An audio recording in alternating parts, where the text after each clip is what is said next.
All right. Should we do our little intro? Yeah, I don't know what it is. Well, me neither. I don't know what our intro is, Ed, but we'll make it up. Welcome to part 3, or I guess I should say episode 3. Welcome to episode 3 of The Real Adventure Dorks. That's right. The real ones, because apparently there's already some happy hiking, trailblazing family that calls themselves the Adventure Dorks. You're not dorks. No. You're living an active lifestyle. I hate to tell you guys, you're not dorks. And you're not even that adventurous. You know how many white families hike? Oh my gosh. We haven't even looked at their blog, and we're just, you're not they could be reading Harry Potter and playing D&D and camping on the freaking Mount Everest, and we're just you're not real. You're not real dorks or adventure-y. Adventure-y? That's my new favorite word. Yeah, but in case you are joining us for the first time, so what we do here... Oh gosh, I've been capturing the stupid OBS Studio. Let me minimize that. So, anyways, that was my software you saw that I used to help us record these things. Now I've got to make sure we're recording. Okay, yep, we're recording. So, what we do is we read Choose Your Own Adventure books. And we are currently covering The Magic Box.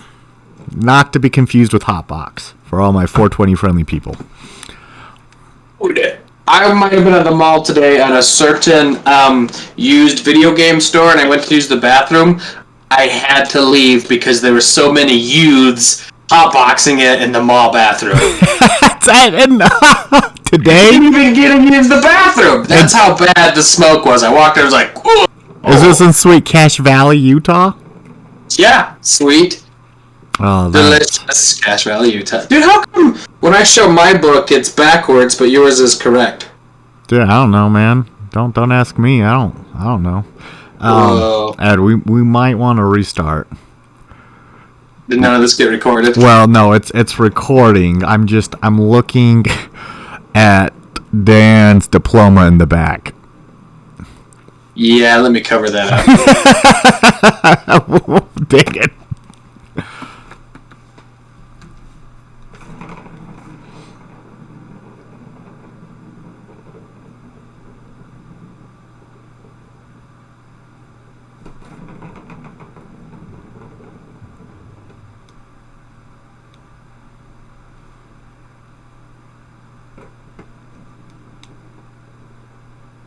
Alright, do you notice any other identifiable information on the back of my camera? What does that car sign say? It says... you can't really see you can't see his name. It's covered by that Monkey King statue. Okay. Well, this is 5-color. You nailed it, man. That's when he won a t-shirt contest for Peach Days for Brigham City, and that's what they went with. For not t-shirt, for their whole logo that year. Okay. I'm a bad person, but it kind of really makes me laugh that in the background here in Dan's studio is this giant bottle of lotion. I know I was going to say that. We got Ed here with his Vaseline. Ooh, intensive care. Oh my gosh, with the new Smart Pump. What's up, Apollo? Or whoever you are, Hot Dog? That looks like it would be Hot Dog, whatever his name is. That's Link in the back. Link. Yeah. Dude, she's such a sweet kitty. She doesn't like to be picked up and held, but as soon as I lay on my bed, if she knows I'm laying on my bed, she'll jump up and cuddle. It's the Down syndrome cat? Yeah.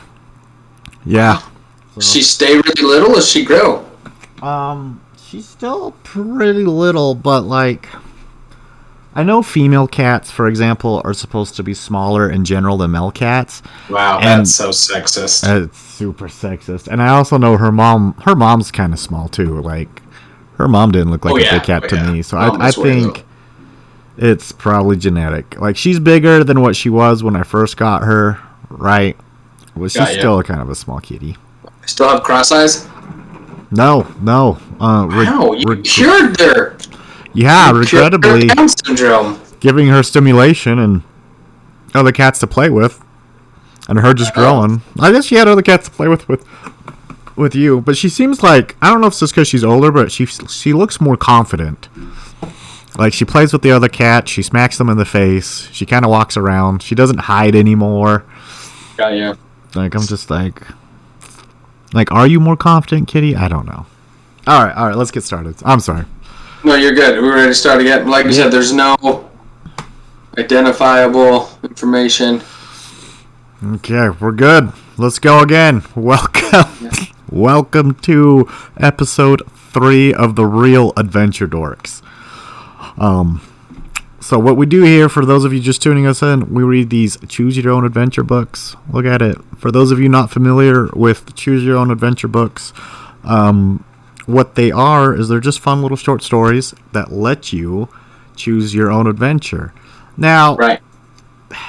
there's like this fun like beware and warning page, and it talks about how, oh my gosh, you gotta pick your own adventures, and then it says you must use all of your numerous talents and much of your enormous intelligence to like basically survive, because the wrong decision could end in disaster, even death. And if you watched our first 2 podcasts, like, that disaster and death just happens out of nowhere. It's just like, oh. It doesn't matter how smart you are, because the author of this one, Deborah Laramie, she's just out to kill you. Oh, yeah. Every chance she gets. You do not, like, remember when she lied to us, and it said you were going to go down the ladder and not through the window, and our character literally hopped through the window. Yeah, and then fell and broke both her legs, and it was terrible, and she died of a slow, painful death. Right, and what about that creepy priest? Yeah. Like, when we... Yeah. ringing the bell, and he's like, oh no, I'll distract the villagers, they can't know I'm letting you play in here. I'm like, why is that, dude? It's your church, why is that inappropriate? Like, what is like, this is uncomfortable. I was uncomfortable with him, and also our character's tenacity to grope the dark. Yes, it loved groping the dark. I don't want to know where they picked that up from, because we know behavior is learned. Anyways, that was social work talk. But I'm excited to meet this devilish Duchess. I'm hoping she's in the dark while I'm groping it. You know what I'm saying? It's not my fault. Yeah, I guess. It's not my fault. If it's dark and I'm just doing this, and I happen to like touch her ankle, like, so be it. Something touched my ankle. Like, it was me. Your ankle's hella smooth. Thanks, Duchess. Thanks, Duchess. You used that triple razor. Yeah, Gillette. I know. So the last time, the first 2 episodes, I didn't have my hard copies yet. The very first page here that I'm reading, Eric, is reviews of the book. Oh, yeah. And they're by Jade Prescott, age 10. Violet Murphy, age 10. Henry O'Connell, age 9. Age 10, age 9. And what's cool about this is we're reading these books as 30-year-olds. That's right. That's we're the Real Adventure Dorks. That's right. Not that blogging family. No. Gosh, you guys are losers. Or TRAD for short, the Real Adventure Dorks. I don't know if that's going to catch on, but trademark TRAD. TRAD. That's right. We can catch it on. We can catch it on. Why not? We're gonna catch on eventually. Absolutely. Share this. So guys, we're gonna we're gonna get started. Remember, follow us. We're gonna definitely be on YouTube. Like it, share it. And I just want to do a quick disclaimer. I'm actually visiting some of my wife's family. We're actually at a good friend of ours, Dan is his name, and so that's why the Discord username is different than the other podcasts, if you've watched, because I'm using his equipment. I'm logged in on his Discord. We're hoping to have him as a guest speaker in a future episode, so look forward to that.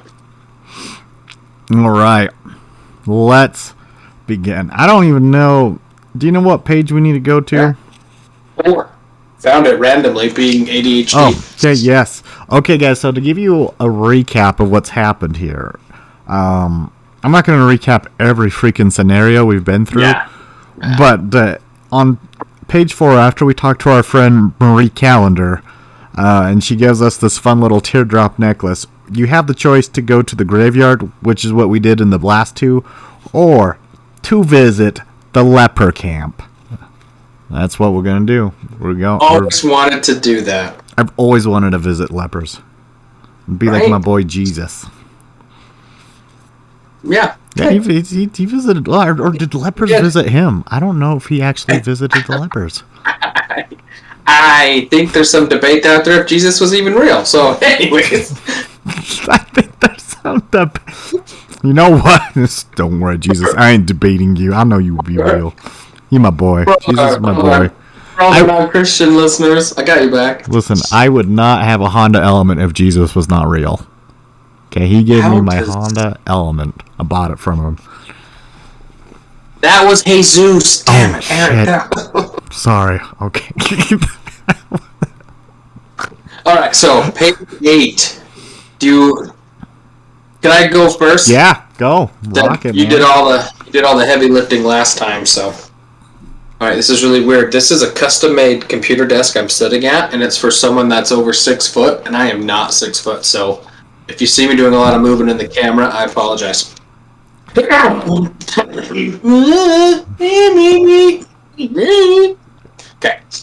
You turn down the path to the shabby hut where the 2 leprosy victims live. Wow, it's only 2 of them. That's okay. You know, I like how they're leprosy victims. What? I mean, is victims the right terminology there?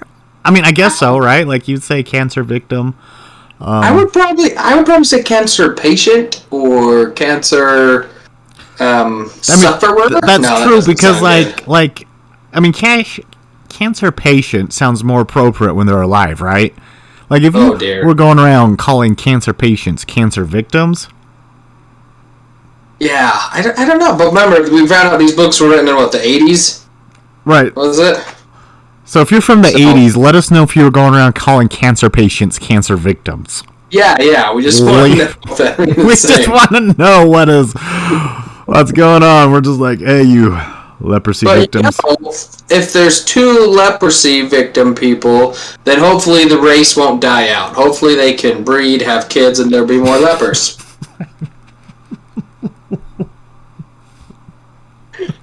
You know the villagers far from the men. Oh, never mind. We're not having babies.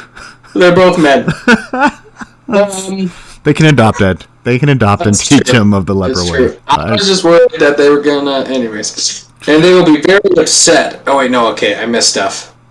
They stay far away from the men for fear of catching their dreaded skin disease, and they will be very upset if they ever learn you visited this place. When you first glimpse the 2 swollen faces peering out of the doorway, you panic, then force yourself to continue toward them. Welcome, friend. Please come inside, says one of the men warmly. Thanks, but I'll stay outside, you reply.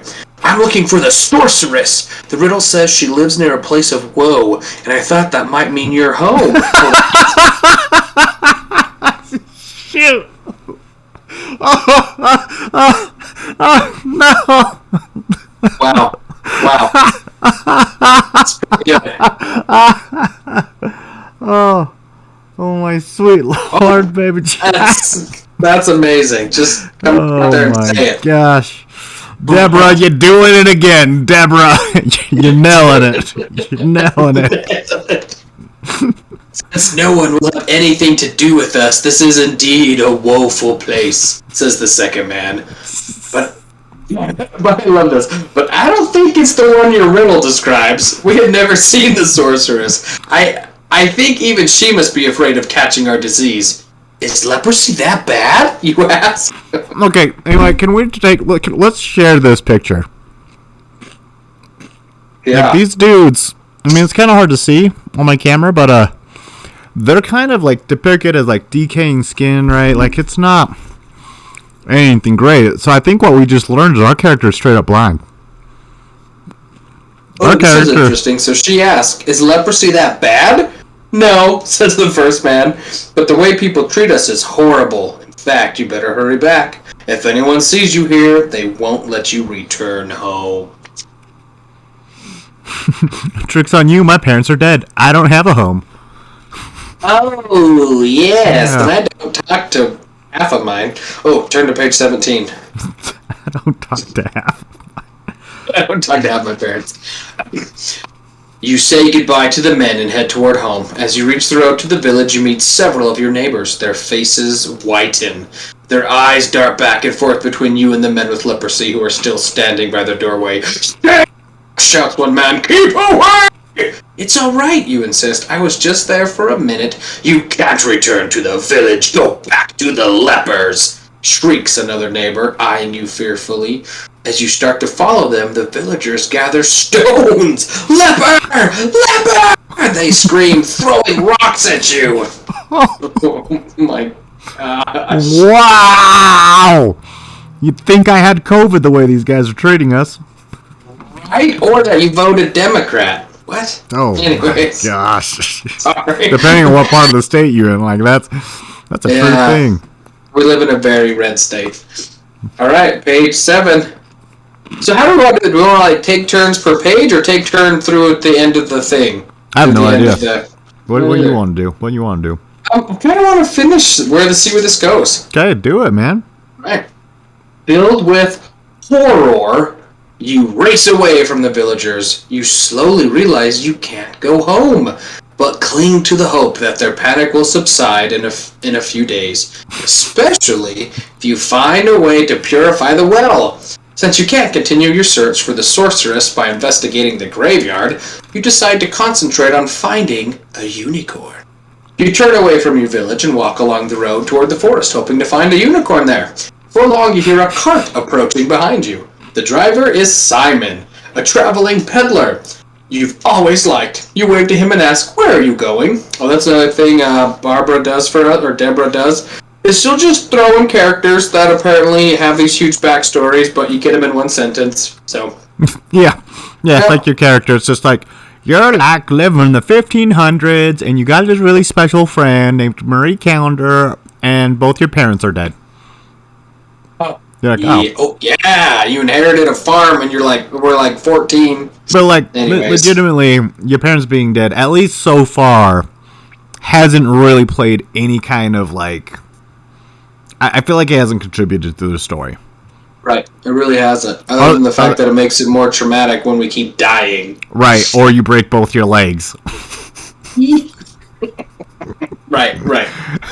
The driver is Simon, a traveling peddler you've always liked. You wave to him and ask, "Where are you going?" Simon pulls the cart and says, "I can't talk to you unless you say Simon says." No, that's not what it says. Simon pulls the cart to a halt beside you. "Everyone around here is too upset about the drought to take much interest in my trinkets. I'm going to try my luck in the city of Arras. At least people will be trading there. Want to join me? I wouldn't mind some company for such a long trip." Arras! You've never been to that city before. Although you would love to go, you suspect unicorns are more likely to live in the forest. But maybe you could meet someone in Arras who could tell you how to find a unicorn. If you decide to search for a unicorn in the forest, turn to page 13. If you climb in the cart headed for Arras, turn to 14. Ooh. Gosh, What do we do? gotta listen to our heart. Okay, so let's check out. I'm be honest. So I'm looking at this picture of Simon, right? Yeah. I think Simon, like, probably thinks we're hot. Like, he looking pretty slick, right? Like, he's got something in mind. But I think that something in mind is having a wholesome family together with us. You know what I'm saying? Yeah. Who doesn't want that? That's what I'm saying. So let's go with Simon. Well, hold on. No. Okay, sorry. How were minorities treated in the 1500s? Do we know? Okay. I mean, I'm just saying. I'm using my enormous intellect to keep us away. Like, if Arras is a very progressive city, I say we're safe. We go with them. But if they're kind of like of a racist city, I don't think we should go. It is putting us in a dangerous place. That's because they gave us the year, but it doesn't give us any cultural background or what country we're in. So really, who knows? Right. Like, are we going to be treated like kings because we're with him? You know what I'm saying? Right. Maybe he's a big to do. But he could just be a human trafficker, and that's what we turn to on page 13. And it's like, you've been trafficked. The end. You've been trafficked, and Liam Neeson isn't born yet. Liam Neeson isn't born yet. That would be a reference to the movie Taken, if anyone didn't get that. You'd say losers. Yeah. Or we can just do what seems to be like the most appropriate choice of just go into the forest to look for a unicorn. I mean, I got a feeling the evil Duchess is in the city of Aras. So, because I'm feeling like groping some ankles in the dark, we're going to page 14. That's what I'm thinking. All right, man. Let's do it.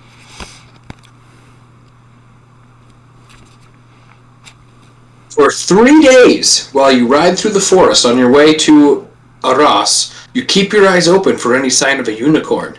When you reach the outskirts of the city, you tell Simon about your search for a unicorn. You waited 3 days to tell him that's why you were going with him? Wow. Because what they don't tell you is the conversations you're having with Simon. He's he's probably saying stuff like, "Oh, it's so nice to have you. You ever think about growing a large family together?"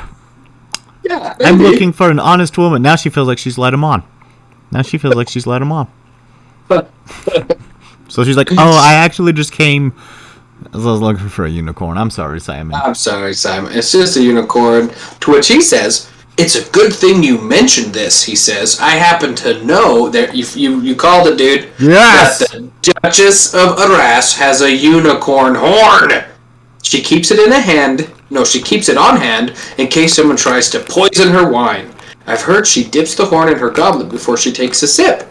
Maybe the Duchess will lend you her unicorn horn." Oh, come on. That never happens in books. Especially if someone's from, high society. They're not just going to lend you their magical artifact. That's true.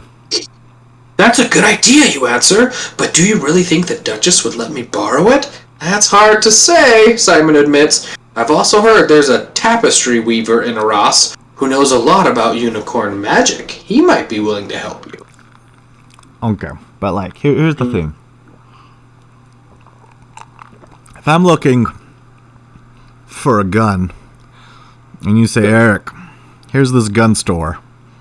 That's where you can buy a gun," and then you go, "Or there's this dude I know that has a library about guns. Maybe he knows where you can get a gun." Why am I going to the guy with the library? Because the difference in your analogy there would be that it's not a gun store. You'd be like, "Oh, I heard this person owns a gun. Do you think he'll lend it to a complete stranger to take it back to another country or another city?" I mean, that's true, but he still got the gun. Why am I going to the guy with the library? Fair point. So maybe the library guy. I mean, that's fair though. To your point, maybe the library dude's knows where the gun shows are. Yes. I don't know what you want to do here. We got man. I don't know, man. I'm all about that devilish Duchess. You know I am. You're right. That's the theme. Let's stick with it. Let's follow it to the end. Yeah, we ain't doing this to save lives. We're doing this to hook up with devilish duchesses. Yeah, ankles. Grope in that dark. So ankles will be much lower, much lower. Damn it. Well, we don't know how tall she is. She could be like that. She could be like that vampire lady in Resident Evil that everyone freaked out about. That's fair. That's a good point. I didn't think of that. I know. "Let's see if the Duchess will let me borrow her unicorn horn," you tell Simon. "Besides, I'm curious. I've never met royalty." The clamor of jostling carts and crowds of people startle you as you ride through the dry and dusty streets of Aras. You are still marveling at the strange sights and sounds when the cart stops in front of the most enormous building you have ever seen. You count 4 stories. There is actually 8, but where you're a peasant, you didn't get a formal education. Simon helps you out of the cart. You march over to a guard standing solemnly by the front door and say, "I'd like to see the Duchess." Right, turn to page 29. I love this. You just literally just read, "I would like to see the Duchess, please." Yeah, the guard's yeah. like, I don't. Why you gotta put this stress on me? Right. I get hired to guard. Like, you ain't on the list. Don't do this to me, girl. You don't know what she's done to men. Right, and probably things are hard back in the 1500s, so this is probably like his second, third job. He's tired. He doesn't have benefits. Benefits weren't invented yet. Like, I mean, yeah. All right, page 29. Benefits weren't invented yet. He didn't even have a 401k. You have a 401k? Nope. Sick leave? Doesn't happen. Back then, sick leave meant you died. Higher education? Forget about it. Everyone is living debt-free. Through indentured servitude. Ah, yes. Indentured servitude. He eyes your coarse clothes disdainfully and answers, "The Duchess is away. When will she return?" The guard does not even look at you when he replies, "Not today. Tomorrow?" He glances at you with impatience. "The Duchess alone decides when she will return. May I wait inside?" "No." What a weird question to ask. Can you imagine that? If some stranger shows up. Is Ed there? No. Can I wait in his home? It's waiting in his house. He's never met. We've never met, but I've heard he's a cool guy. No. I'm gonna go with no on that one. Let's see. No. The guard points to a stone bench several yards from the door. "You may wait there." You turn to Simon, not knowing what to do. "Shall I take you to the tapestry workshop? Maybe you'll have better luck there," he suggests. You would like to see more of the city, and who knows how long the Duchess will be gone. Yet, it may be worth waiting to ask her about her unicorn horn. Wow.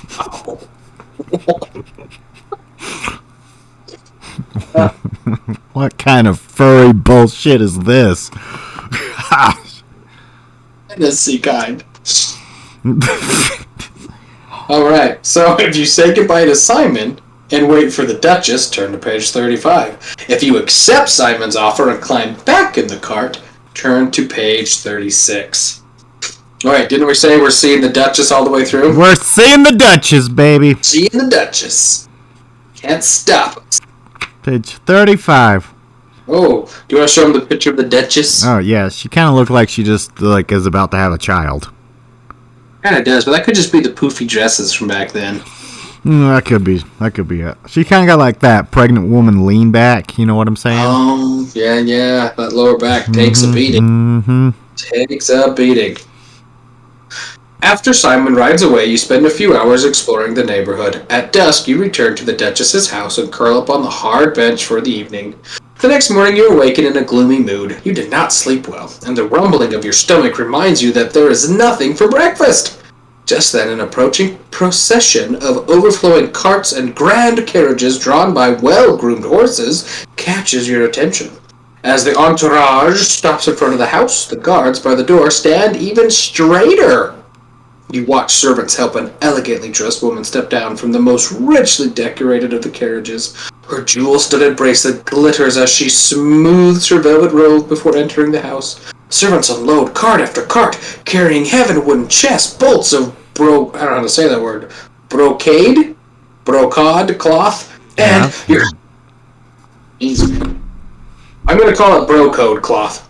Bolts of brocode cloth, and your heart skips a beat. A long, shimmering horn that is almost as tall as you are. It could only be a unicorn horn. I didn't know unicorn horns were as tall as people. Is that a thing?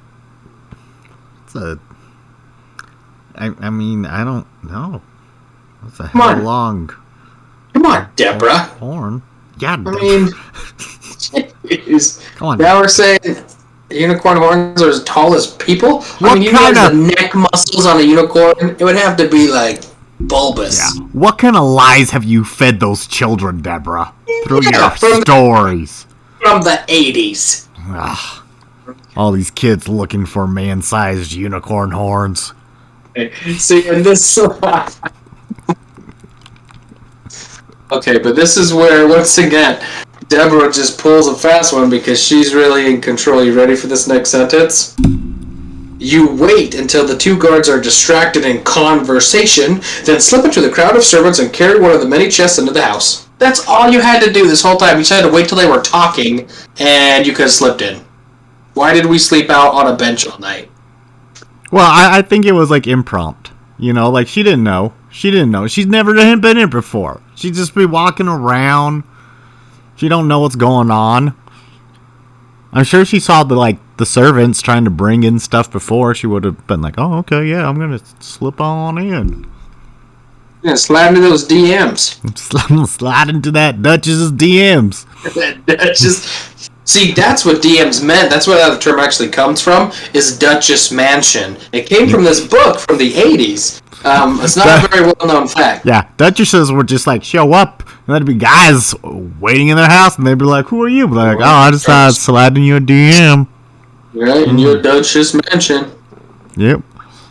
Let's see. You try not to appear too curious, but the splendid furnishings almost take your breath away.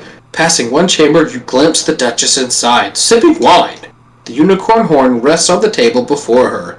Put down the chest and enter the room. Turn to page 44. Also, if this is like the size of a small child, this unicorn horn, right? Yeah. And the Duchess just carries this around her and dips her in her drink, like she just like at dinner. Oh, all right. And dip. Exactly. Like, how, right? Yeah, like I don't know. I don't know. You know what? I didn't write this story. Deborah, gosh, man. You crazy, Deborah. How Crazy. strong is this Duchess's triceps? That's what I want to know. Good point, man. Yeah, to do that. It's gotta be huge. But she's a duchess, so she probably has a servant do it. How much you bet? Servant's got some massive triceps. Massive tricep. That's how you know it's her favorite servant, because it's the only one she lets touch her horn. But absolutely. I'm not even... Yep. Anyways, bowing deeply to the Duchess, you say, "Please excuse my boldness, but I've traveled a long way to ask you a favor." "Get out of here!" The Duchess snaps at you. "Please hear me out," you say. "I just wish to borrow your unicorn horn. My village needs your help." The Duchess looks at you coldly. "That is not my concern. I promise I'll return it," you insist. She lowers her goblet to the table. "Please leave, or I shall call my guards to escort you." As you trudge through the corridors, you find yourself thinking about stealing the unicorn horn. Oh, aren't we naughty? Whoa. Although you would do almost anything to save your village, you're not sure you could escape with something as large as the horn, because as we've discussed, it's as tall as we are, and you hate to think what would happen if you were caught. But then you notice a door inscribed with a golden sun. What could be behind such a magnificent door, you wonder? Since the door is slightly ajar, you peek inside. The room is filled with shelf after shelf of neatly labeled flasks and urns. Squinting your eyes, you see the vessel contains strange powders and wonder if any of the powders can purify water. Part of you wants to go inside to investigate, but another part of you thinks you should concentrate on getting the unicorn horn. I kind of want to see, like, what our character freaking does. Like, how do you know it's going to purify water? Is she just going to start dumping this in water and going, "Tastes pure to me"? Most work. You know, wouldn't it be great if we walk, because I also love this, how all of a sudden, boom, here's a new option. What if we walk in there and it actually says water purifier? Or it's just like crack cocaine. That'll purify the water, at least you'll think it is. It's just like for Johnny Depp, crack cocaine. Oh, who's Johnny Depp? Oh, hey, wow, oh. Wow. Captain, my captain. I think we should go inside, man. I'm Yeah, curious. I'm curious too. Let's do it. Okay, 95. Inside the room, you find an old man heating a piece of wire over a candle. Okay. See, this How is did we ancient. miss that? You're just lugging through the door, and there's an old man. You're ready to shoot a heroin. Gee. I said, we're just like, oh, sorry, I only, okay. Alright, well, so we have an old man getting ready to shoot up heroin, heating up a piece of wire over a candle. When he sees you, he nods pleasantly. You introduce yourself, and he tells you his name is Marcel. What are you doing? You ask. Marcel sighs. Like all drug alchemists, I'm supposed to be finding a way to create gold. The trouble is I seem to be creating everything but gold. He shows you a silvery spoon. This makes ordinary soup taste like nectar. And look at this ring. If you wear it on your finger, it will keep your whole hand warm. Why, I've invented hundreds of new metals, but the Duchess wants only gold. Have you ever created a metal that can purify water? You explain the problem facing your village. Can't say I have, Marcel replies. But it shouldn't be hard to make a water-cleansing metal. Let's work on that idea right away! Turn to page 92. I love how this dude works for the Duchess, and he's like, yeah, I can make everything but metal. Like, dude, start your own store. Go live your dream. You don't need the Duchess. No. Do you want gold, or do you want a warm hand? Exactly. That's what I'm saying. Yeah, I mean, the market to Eskimos for a ring that keeps your hands warm would be through the roof. Mm-hmm. And I also love that he's willing to help a complete stranger that obviously is out of place who broke into, or who slid into the Duchess's DM. He's like, sure, let's do it. That's how you know he hates his job. He just, hey, you're not, you forget about it. What's up? I don't get paid enough. I'm bad at my job, actually. I don't even know how to make gold. I lied on the resume. I lied on the resume. Alright, you ready? Yep, I'm ready. Unknown to the Duchess, you become Marcel's apprentice while he tries to invent a metal to clean your well. You learn to create horseshoes that silence hoofbeats and scissors that sing. Marcel says you show great promise as an alchemist. By October, Marcel still hasn't invented a metal to purify water.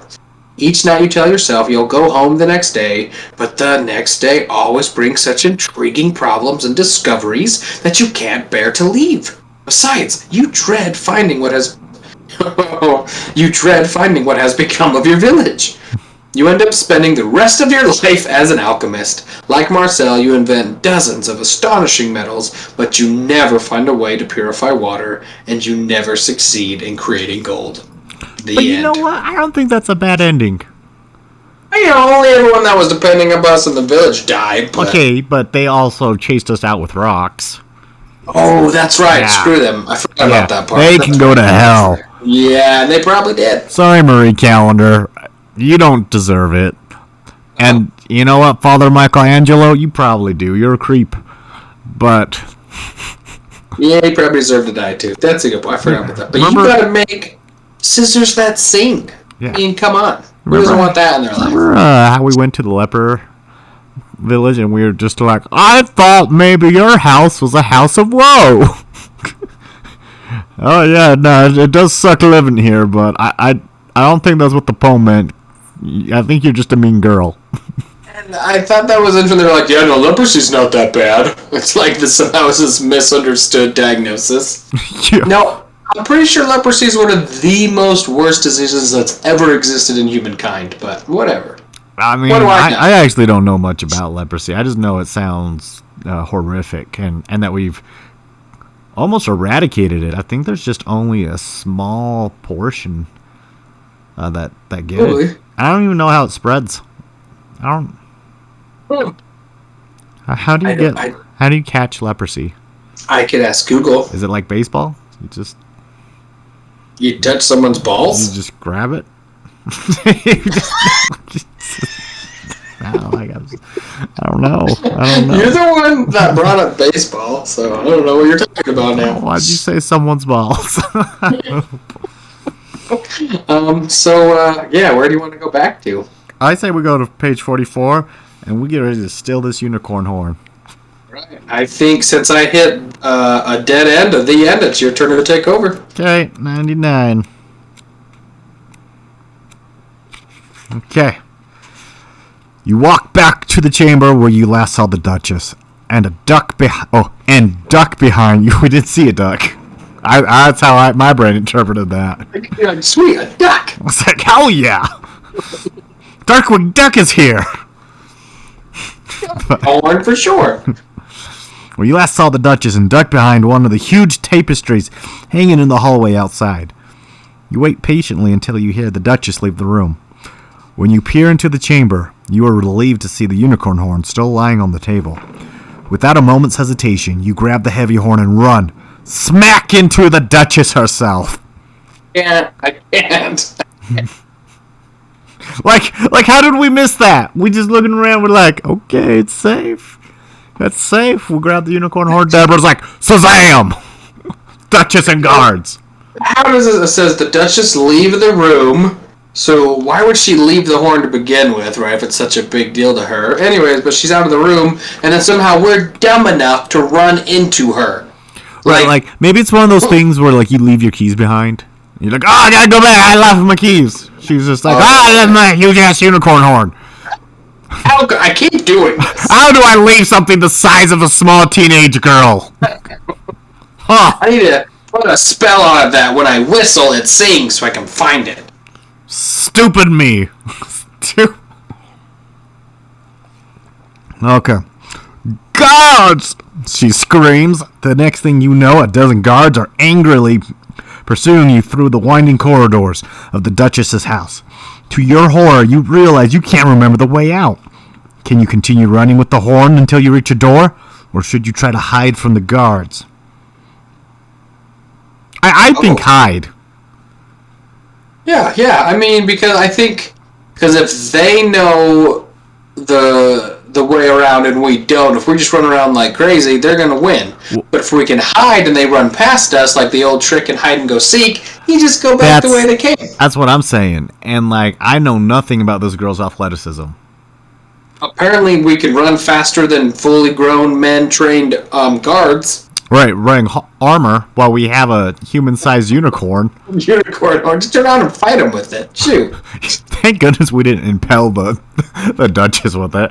You run into the Duchess, and to your horror, what's this warm liquid you feel on your arms on the front of your... You ain't there! It's blood! She looks at you in horror! As she dies! Her last gasping breath, she's... I don't know what I said. Her last gasping breath, she says, I just wanted to live my best life. Did you say your last grasping breast? I think so. Deborah still got me with the groping in the dark. Oh, and then what a horrible trick. A twist of fate. She pops back up, alive and well. She's like, oh, I had a very rare blood disease that you've purified by impaling me with the unicorn. I had a rare blood disease. And now, as I die knowing my blood is clean of hepatitis A. A through C. A through C. I no longer have any hep. No more hep. Thank you, but cruel twist of fate. Alas. Okay. So we're gonna hide. We're gonna page 107. Oh yeah. Still clutching the unicorn horn, you climb quickly into a big wooden trunk and lower the lid. Your heart is pounding so loudly you fear the guards will hear it, but the thunder of their footsteps doesn't slow as they race by you. When all is quiet, you try to find a comfortable position within your cramped hiding space. You can't tell how much time passes. To your hungry stomach, it feels like centuries. You slowly open the lid a bit and peer out. The hallway is dark. Yeah, that's us hiding in this huge-ass drawer. I mean, out of all the out of all the exciting action that's going on in the story, I love that the illustrator's like, you know what? I want to capture the moment of in the box. Peeping out specifically. Peeping out. He's peeping. Mm-hmm. You climb out. You climb out and carry the unicorn horn into the nearest room. Very quickly, you open the shutters of a window and look outside. To your relief, it is not far to the ground, and there is no one in sight. You hold the horn tightly and leap from the window. Oh shit! We've been here before. Gosh damn it! Stay out of the windows, child. A broad hedge cushions your landing. You hurry through the dark and silent streets of Ares, guided by the soft glow of the heavy unicorn horn. At the sound of approaching hoofbeats, you duck into the doorway. You try to shield the light of the horn with your body, but it's impossible to conceal. The rider spots you immediately. She comes closer for a better look, cornering you in the doorway. Oh, what is happening? I'm really surprised we're not dead yet. I really am too. We jumped out a window. There was a cushion bush, or hedge, a cushion hedge, and then now apparently that glows in the dark? I didn't know unicorn horns glow in the dark. Yeah, me neither.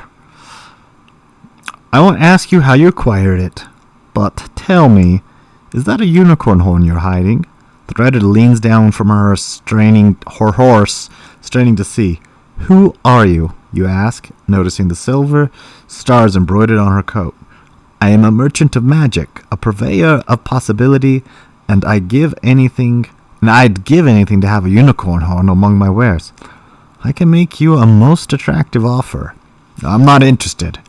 Behind your back, you grip the horn more tightly. Just listen. I have 3 splendid opals, each of which can grant you 1 wish. Imagine 3 of your dearest dreams can be transformed into reality. She pauses to dismount, knowing she has aroused your interest. The catch is, you can use the opals only once. Then you must share them with another person. I've already had my wishes. I'll trade you not 1, not 2, but all 3 opals for that unicorn horn you're clutching. She reaches into a blue velvet pouch and displays 3 gleaming opals. They are the color of moonlight, but glow with the brilliance of the sun. You can't take your eyes away from them. How do I know that these are really magic? Yeah, because my first thought was, if she wanted a unicorn horn that bad, if those were real, why wasn't her wish, hey, I want a unicorn horn? Because she already used them. Maybe her first wish was like, I want a hot boyfriend. And her second wish was, I want that rash on my arm to go away. And then her third wish was, I really wish I had like a Big Mac. And then she'd go, shit, I didn't get that unicorn horn. That's a fair point. Or maybe it doesn't say the state of her BMI index. Maybe she's a little, heavier set. She was like, 3 wishes, Coke, Pepsi, and fries. Boom. That was gone. That was it. Burger, Pepsi, fries. I think I'd wish for a never-ending Big Mac. That never went wrong. You know what I'm saying? I actually heard once one of the best wishes that you could ask for is that anytime you had to pay for something, that you just had to reach into your pocket and you could pull out that exact amount. How cool would that be? That was your wish. I mean, let's think about this, though. I think it'd be better to wish for a debit card that could do that. Because, like... Why? What if I want to buy a Lamborghini? That's a shitload of cash coming out of my pocket. That's right. That's right, man. Like, I don't know what that would look like, though. What if that killed me somehow? Like, I got injured. I don't know. I mean, you could probably do multiple handfuls. I don't know. But it's a good point. If it all just happened all at once, maybe, it explodes and goes into your thigh and cuts your And it's bad for the economy because you're introducing new wealth into the cash flow. That's how you devalue. I mean, that's fair. What do we worry about? We have unlimited money in this scenario. Yeah. It'd be the same thing with my debit card. I'd be introducing... Like, do you think... We probably don't want the debit card. We probably just want cash. Because I think the feds would get kind of suspicious. They'd be like, hey, bro. Yeah, where's this coming from? Where's this debit card coming from? No one's going to question cash. So, on a serious note, I'm just curious.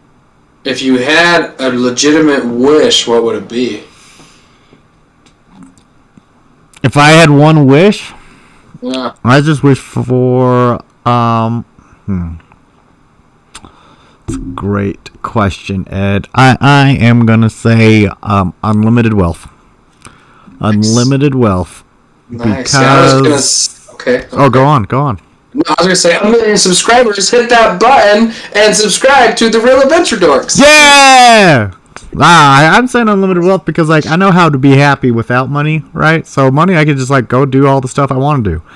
And then, if I had unlimited wealth, I'm going to give all that away because I can't. Everyone in this world will be elevated up. I've solved every problem just by wishing unlimited wealth. I'll be like, all you poor people, bought you houses. There you go. I love it, man. Love it. Right. All right, sorry. So back on to the how do I know these are really magic? Okay, so now, okay, the merchant sighs. Trust me, do these look like ordinary opals to you? You've never seen opals before, so you can't tell. The possibility of having 3 wishes come true is almost irresistible. Yet you can't be certain that the merchant's telling the truth. Ooh. See, I probably would have been like, okay, if you really want this unicorn horn, let me use one of the opals so I can make a wish to prove that it's real. And then if that wish comes true, then yeah, I'll trade you the unicorn horn for the other 2 wishes. That's what I would have said. I would be like, hey, I'm down to give you this unicorn horn. First, I gotta go in my village and purify some water. Right? Like, Case solved. There it is. So what do you think, Ed? Do we accept her at her word?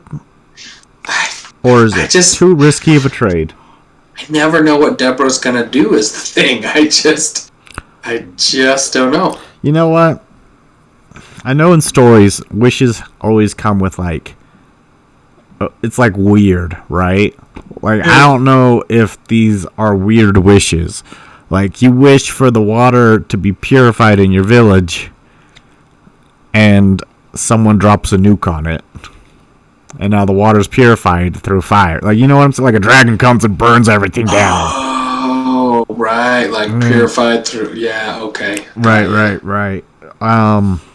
So you're saying it's too risky? I mean, and when we ask her to be like, yo, give us proof, she just says, do these look like ordinary opals to you? Like, bitch, I don't know you. I don't know. Right. Anyone can make I'm sorry Photoshop. I said a bad word. That's anyone can Photoshop opals into reality. Yeah, especially in the 1500s. She's got a 480 printer.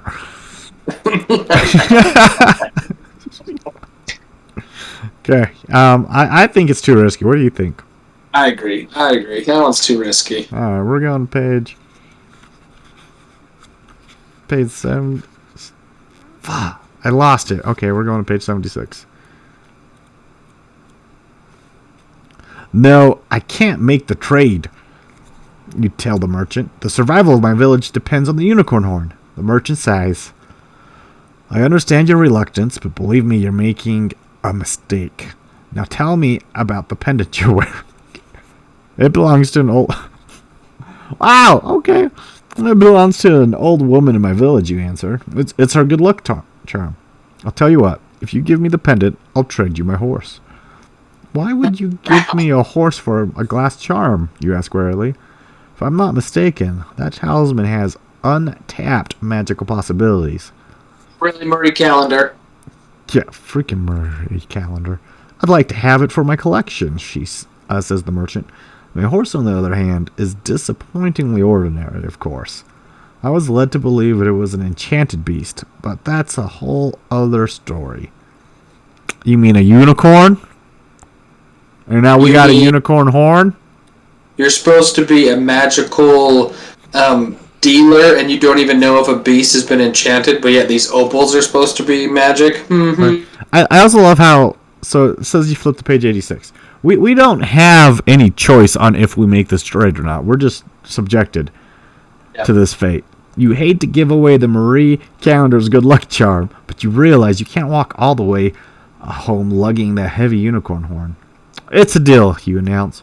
Removing the pendant, you hand it to the merchant, who pockets it and removes her wares from her horse.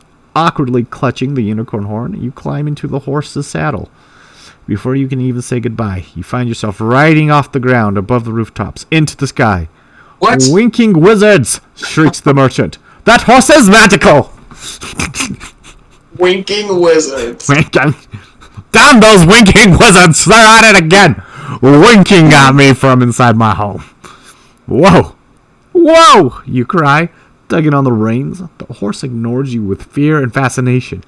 You watch the world grow smaller and smaller. As the horse soars higher towards the stars, you have to gasp for air. And just as you begin to faint, the unicorn horn tumbles from your hand. A second later, you two are plunging toward the earth with deadly speed. The end. Oh my gosh. Oh my lord, Deborah just had us fall to our death from a horse that just flies into the sky. Oh. Deborah, you got me, man. I was not expecting that at all. Wow. But at least we were passed out and we didn't feel the crushing of our internal organs when we go splat. Yeah, I just love that. Can I just tell you, like, she's just, like, somewhere out there is Deborah. Sweet Deborah. Who's just thinking of, like, these, she's like, you know what would be wild? You know what would be wild? Okay, hear me out. You get the horse. It's supposed to be magical, but it just looks hella ordinary. And this horse flies so high into the sky.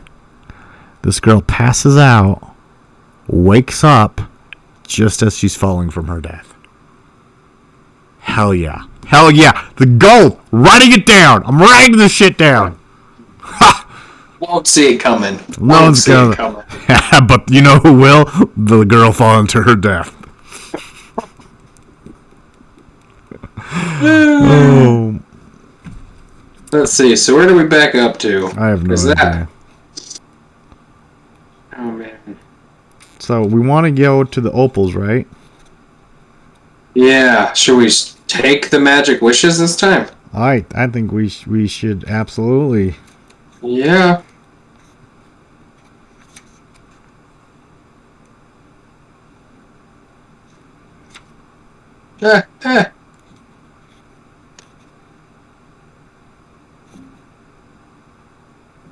Oh, that is a disturbing picture I just passed. I know some of these things in here. I'm like, what the fun? It's forward, not backwards. Okay, page 114. So if you accept her word, it's page 100. All right, let's do it. Okay, Ed, you want to go for it? Oh, yeah, okay.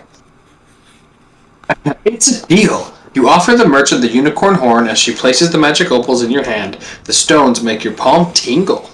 I love when my palms tingle. Oh my gosh. Especially when they tingle from Duchess ankle. Okay. Or dark groping. To each their own. Mm-hmm. How do these work, you ask? Hold one opal at a time against your forehead and speak your wish, answers the merchant. You put two of the opals in your pocket and hold the third against your forehead. Closing your eyes, you whisper, please make the water in my village well. Okay, let me try that again. Closing your eyes, you whisper, please make the water in my village as well perfectly pure. You find yourself envisioning the rank and murky water clearing. You see yourself sipping the fresh water. You feel confident your wish has been granted. When you open your eyes, you notice the merchant has mounted her horse. Good luck, she calls as she rides away with the unicorn horn. Taking a second opal, you wish your parents were alive. Oh, Eric, you just talked about this. No! We're gonna get some creepy ass zombies in here? Yeah, no. I mean, ever know the law of equivalent exchange for a human soul never works. Yeah, if you've ever watched Full Metal Alchemist, you know damn well how this ends with the Elric brothers. This is a homunculus right here. Mm-hmm. In your mind's eye, you see a young couple entering your village. You know right away they are your parents, even though you have no memory of their faces. You can't wait to get home. With growing excitement, you reach for the third opal. Pressing it against your forehead, you murmur, "Please make the villagers willing to let me come home." You breathe a sigh of relief, for suddenly you feel certain your neighbors will welcome you back. You carefully pocket the opals and begin the long journey home. The end. Okay, she messed up. Super anticlimactic on that one. The other one was like insane. All of a sudden, we have a space horse and you fall to your death. This one was just like, oh, you think it all happened. The end. But did it? Yeah.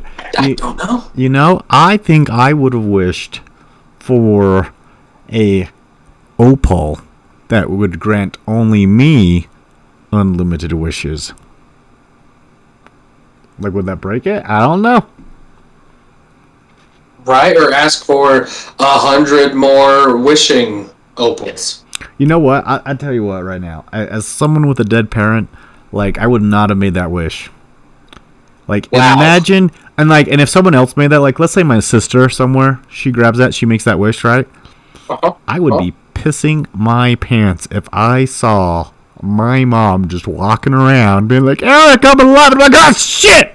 And then I'd run. I would run. Because that is not natural. You'd be like, double tap to the head. Double tap to the head. Just like, I don't. You ain't biting me. You stay away. Like, oh my gosh. I would have freaked out. Like, 100%. 100%. Yeah, that is a nervous thought to have. Like, I just don't think, like, the only way I'm not going to be freaked out about seeing a dead family member is if I have died and I'm, like, now in heaven. Right. I'm probably kind of freaked out because I've never died before. I think. Right. You think? I don't know. You're not positive? Reincarnation might be a thing. Who knows? Who knows, man? Definitely not me. Yeah, maybe I was an earthworm. And, I did something so noble as an earthworm, they were like, all right, let's give this dude a chance at being a human. Please make that be your personal choose your own adventure fantasy book that you write, and it's called The Noble Earthworm. The Noble Earthworm. Do you visit the children at Primary's Children's Hospital? Or go to the strip club? Oh, that's an earthworm? You go to the strip club. You can't get in because you're a worm. You get stepped on. The end. The end. See, that would be brilliant. It can't just be a choose your own adventure where all of it just ends with because you're a worm and you died. You go to Primary's Children's Hospital. You can't get in because you're a worm. But there's grass. You go in the grass. The sprinklers go on. The dirt's wet. It's nice.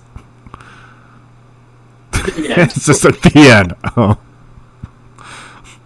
You're going to go on this quest to obtain human form, but on the way there you get picked up by a fisherman, impaled on a hook, and swallowed by a bass. The end. Or maybe it's like something ridiculous. It's like, as an earthworm, you see a man attempting to assassinate the President of the United States. You sacrifice your life. Your guts make the ground slippery enough that this man falls over. The gun smashes him in the head. He dies. No one ever knows about the assassination attempt, but you've secured freedom and democracy for millions of Americans everywhere and have saved the gas prices from rising even astronomically. Big words higher. And you stopped inflation. And you stopped inflation. And you found the cure to COVID. Yeah. Pretty great. The cure to COVID. Would have been nice if you found that before everyone died, but whatever. You know, you're here. Okay, I'll be back. I'm gonna get me some Cheetos. Alright, so should we end this episode here? We went to the Duchess. We did a couple things. We did do the Duchess. We did the things. Yeah, we can totally end it here if you want to end it here. Like I'm down for that. It was I mean, how long we been talking? I don't know, man. Thing doesn't tell you. We've been recording for 1 hour and 4 minutes. Oh yeah, that's a decent. That's a good episode. That's a good one. So, thank you all for joining us on this episode of The Real Adventure Dorks, or TRAD, trademark pending. And I hope you enjoyed some of the happy moments where Eric talked about being the child of a dead parent. So, super enjoyable. Super enjoyable. If you can get anything from this, it's that the dead should remain dead. Yes, and if you're an earthworm, do the right thing, stop the assassination of the president, and find the cure for COVID. Don't wish dead family members back to life. No. That's not good for anyone's heart. Let me tell you that right now. Like, how would that wish even work? Like, they've been dead. What? Their bodies. I don't know, man. Dude, parents just wake up in the ground screaming with their decaying bodies? Like, I never thought of it that way. That is a terrifying... She did not think that out. And what if her parents were cremated, and so really it's 1,000 tiny screams of each piece of ash? Ooh. Ooh. Marie, she comes back home. Marie's just like, yeah, so the water's drinkable and the villagers have forgiven you for having talked to the lepers, but yeah, there's a lot of screaming. It's just from that urn on the mantle of your house? It's kind of creepy. We've locked it in a box. And we might have forgiven you for talking to the lepers, but now we're pretty sure this is demonic. So we burned your house down, and we're going to sacrifice you to the sun god to make sure we're okay. Or they just we gave the screaming urns to the priest, who was like, oh, throw them down in the basement with the spiders. That's freaky. Sure, that don't like it. Oh, Lord, that's terrifying. Jeez. Gosh. What's in that basement, but now they're probably scared of this screaming urn. That's probably now got a haunted church. This is seriously the most haunted church ever. Oh, gosh. Man, what a just... Yeah, I don't like the wish. I don't like the wish of wishing people back to life. Right. The other valuable lesson we learned on this podcast was... If a magical arms dealer gives you a horse, remember that it's probably a secret rocket horse and you'll die, falling to your death. It's gonna fly straight into the sky. Like, I wonder what was going on in that horse's mind, right? Because the horse gets sold. It's been sold before. It's been chilling with this lady. She thinks it's normal. Small child jumps on and the horse goes, time to fly into the sky. And too is that this magical flying horse doesn't fly horizontal. It doesn't reach an altitude and go. It just goes straight up. Just right. Like, is it a space horse? Did it come from space? Was this the precursor to Jeff Bezos' rocket ship? I don't understand. Does the horse belong to Jeff Bezos? Probably. Probably. The horse is actually probably a Tesla. It probably belongs to Elon. You know what? I bet the horse is Jeff Bezos. It is. That makes so much sense. Jeff Bezos is actually immortal. Yeah. He's never died before. Mm-hmm. He's just been alive since the 1500s. I believe it. I believe it. He's a magical creature. Yeah. All right. Well. Okay. Well, thanks for listening to the Real Adventure Dorks. The Real Adventure Dorks, and we'll see you next time with more fun, magical stories. Choose your own adventure. Yes. Subscribe, follow, leave a comment if you want us to read a different book, if you think there's something more interesting, or if you have your own favorite choose your own adventure book. Let us know. Let us know. We're not married to any ideas here, so let us know what you'd like us to read. Let us know. Thanks, guys. Thanks again. We'll see you next time. Okay. Peace.